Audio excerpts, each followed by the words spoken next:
حكما فرميانا الصحة والعافية تاج على رؤوس الأصحاء لا يراه إلا المرضى. صحة وعافية للساغي نعمتك خوای تبارك وتعالى کردوی بەتاج و لەسەری ساغ و سەلامەتەکان دایناوە.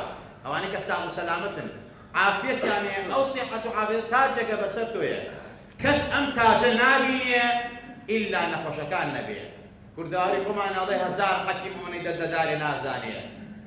یعنی بەڕاستی ئەوەی کەوا ساغ و سەلامەتە لەوە ئەچێ خۆی بیر نەکاتەوە ئەم نیعمەتە جوانەکە خوا پێی داوە. بەڵام کابرای نەخۆش، کابرای دەردەدار، کابرای گیرۆدا سەیرەکە کە نەخۆشە ناڕەحەتە، بەڵام لەو لای چۆ کۆمەڵی خەڵکە بینێ ساغ و سەلامەتە ئەزانێ قەدری سیحەت و عافیەت چییە. ئەزانێ لەش ساغی کە لە دنیا و مافی دنیا بۆ ئەو باشترە. دەگەڕنەوە هارونە ڕەشید ڕەزا و ڕەحمەتی خوای لەسەر بێ کاتی خۆی طبعا یەکێک بۆ لە ئەمیر المومینین خەلیفەی موسڵمانان بە حساب لەو کات و سەردەما باڵوڵ هەموو جارێ ڕەخنەی لێ کردووە. ئەوان بە شێتیان زانیوە، بەڵام باڵوڵ پیاوێکی عاقڵ و دانا و ژیر بووە. لەن ڕۆژێ قەسرێکی دروست کردووە، قەسرێکی خۆش و جوان و مەسروف و پارەیەکی زۆری تا سەرف کردووە. بانە کاتە باڵوڵ ئەڵێ بەلا تۆ چۆنە ئەمە چییە؟ ئەڵێ وەڵا ئەمە هیچ نییە و هیچ سوودێکی نییە، هیچ سوودێکی پێ ناگەێنێ. دوو لە ڕووی جەنابتان ئەڵێ بایەک ناژی لە سکی بە ئیزراعەت دەرچێ. هارونە ڕەشید ئەم شێتە دوورخەنەوە مار شێتە هیچ نازانێت. بەرحاڵ تا ئەو کات و ساتەی هارونە ڕەشید تووشی نەخۆشینی قەبزی ئەبێ. یعنی وای لێتێ ناتوانێت دوو لە ڕووی جەنابتان بایەکی لێ بەر سکی ئیزراعەت بکات. لەو کاتا بیری قسەکەی دەکەوێتەوە ئەڵێ بەڕاستی ئەو پیاوە پیاوێکی عاقڵە. هەرچی سەربوو سامانی منە بایەک ناژی بە ئیسراحەت لە سکی منەوە دەرچێت.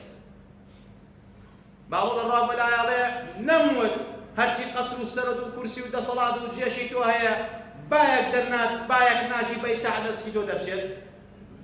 دەی سوپاسی خوا بکە، سوپاسی پەروەردگارت بکە کە خوای تەبارەک وتەعالا صحەت و عافیەتی بە تۆی داوە.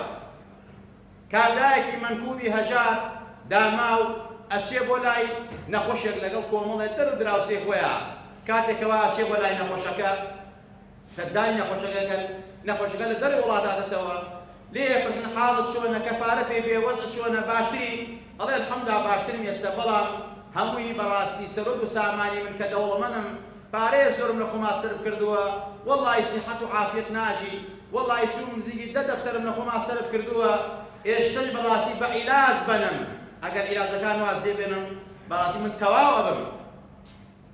بەهەرحاڵ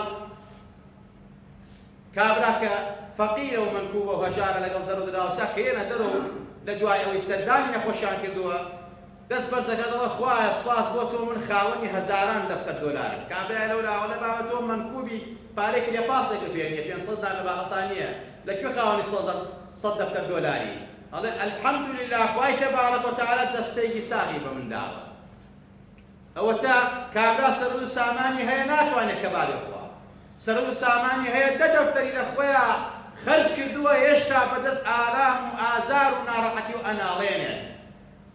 بەڵام ئێمە خوا دەستەیەکی ساغی پێداوین حسێ بکە بەڕاستی خاوەنی هەزاران هەزار دۆلاری.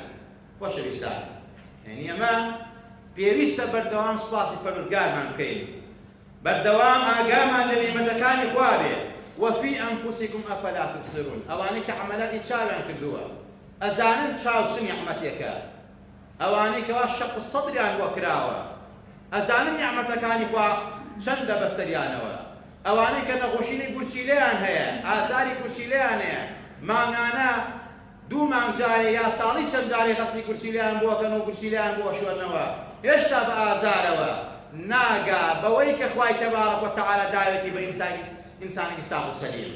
بڕۆ دکتۆرەکان باسکەن بۆت ئەڵ نەخۆشی وا هەیە لە 2 مانگا 32 جار گورچیلەیە شۆرنەوە بە ئازارەوە لە تاو ئازارە خەریکە شێقە بێ.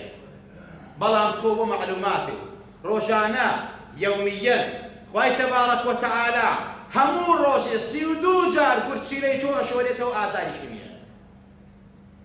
ئەوە نیعمەتی خوایە.